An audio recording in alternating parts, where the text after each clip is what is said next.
Robbie Forgotten, Chapter 3. By the time Sportacus came back, all of the kids were ready to eat. They cheered as their blue-suited hero descended from his airship and raced back over to them in a series of cartwheels and spins. He landed among them and pulled his rucksack from his back with a flourish. "Energy food coming right up," Sportacus announced. The kids and Robbie all crowded around him, eager to receive the promised snacks. But as Sportacus opened his bag and distributed the goods, Robbie's expectant face fell and he recoiled, backing away quickly. "What is that?" Robbie asked. The kids received a wide assortment of snacks from Sportacus that spanned the rainbow.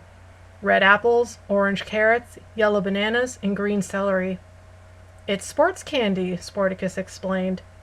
He held out a carrot to Robbie, and the man took another involuntary step back before stopping himself.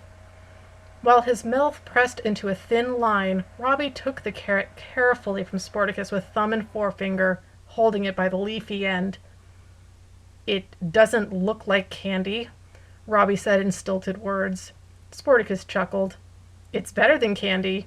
You'll feel full and be full of energy if you eat this." Before Robbie could debate with him any further, Sportacus's crystal suddenly started to beep and flash on the front of his uniform. Sportacus set his bag down on the bench. "Someone's in trouble," he said. "I have to go." "I'll be right back. Enjoy the snacks." The children shouted their farewells as Sportacus dashed off once more. Robbie took a step to chase after the blue jumping bean, a protest still on his lips, but with a frown he let the man go. His nose twitched and his frown squirmed on his face as the kids all crunched, chewed, and smacked on their fruits and vegetables around him. Robbie's eyes settled on Ziggy as he watched the child juggle between his lollipop and the juicy apple he'd taken for his snack. With keen interest, he watched the little boy set his sucker down on the bench next to the rucksack so that he could focus all his attention on eating the fruit. Ziggy turned away from the bench and took a crisp bite out of his apple, one so juicy and satisfying that he let out a big mmm. For a moment, Robbie just stood there, silent and still, while the kids ate around him.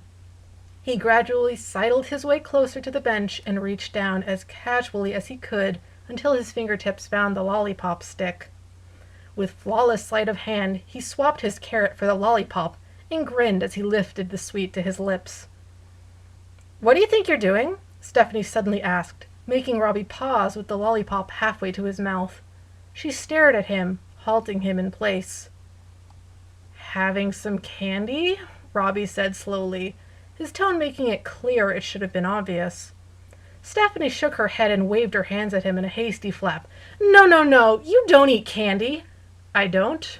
Robbie asked even more slowly, now a hint of skepticism entering his tone. "That's right, you have to stop that," Ziggy said, catching on to where his lollipop had gotten to. "But why?" Robbie asked. "Because," Stephanie said, "you like to be healthy, and you don't eat candy." "Yeah," Ziggy said. "You like nothing more than eating fruits and vegetables all day." "I do?" Robbie couldn't help making a face. "Yeah, you eat 6, 7, 8 carrots a day." Ziggy counted them off on his fingers gleefully. "Don't you remember that you do that?" "I don't remember anything," Robbie muttered on the edge of a growl. Ziggy took his lollipop back from Robbie. It took a little bit of tugging before the man released it from his clutches. The confrontation had attracted the attention of the rest of the kids too, and with all of their eyes on him, Robbie grudgingly picked up his carrot from the bench. It dangled between his pinched fingers, ticking back and forth like the pendulum of a clock as the seconds dragged by without him eating it. "Go on, Robbie, there's no better time than now," Stephanie urged him. "Come on, Robbie, you've got to eat the carrot," Stingy agreed. "On the count of 3, Ziggy suggested.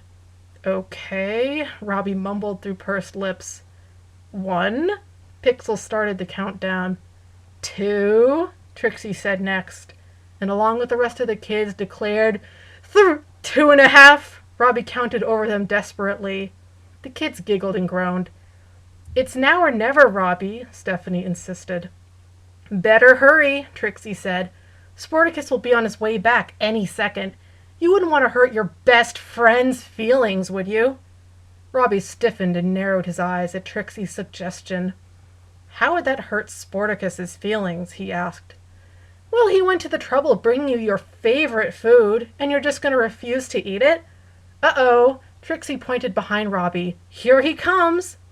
Robbie spun around to look, and sure enough, there came Sportacus jogging back towards the playground. The tall man's face paled.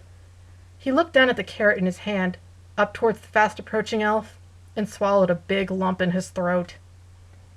Hey guys, Sportacus called as he jumped over the playground wall. How are you enjoying your snacks? They're great, Stephanie chirruped. Yeah, I love apples, Ziggy said. How about you, Robbie? Sportacus asked. Did you like the... Robbie had crammed most of the carrot into his mouth and froze mid-chew to stare back at Sportacus, his cheeks bulging. Sportacus's brow quirked slightly as he took in the state of the other man.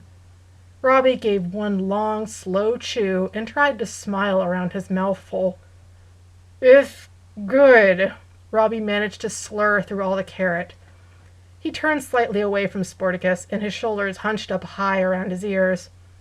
Everyone waited and watched the full body shudder that helped force him to swallow. When he turned back around, his smile was strained and stained orange. My favorite, he said through his clenched teeth. Got any more? Sportacus's eyebrows raised before the rest of his face caught up. He smiled and gestured towards the rucksack still sitting on the bench. Of course, he said. There's plenty more where that came from. You can help yourself. Oh, Robbie said. Great. Thanks, buddy.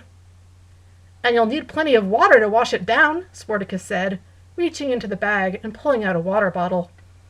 He handed it to Robbie, and the purple-clad man took it with the same amount of enthusiasm as he had the carrot. Robbie struggled with the cap for a moment before untwisting it. As he tipped it back into his mouth, it seemed to drown out a small whimper.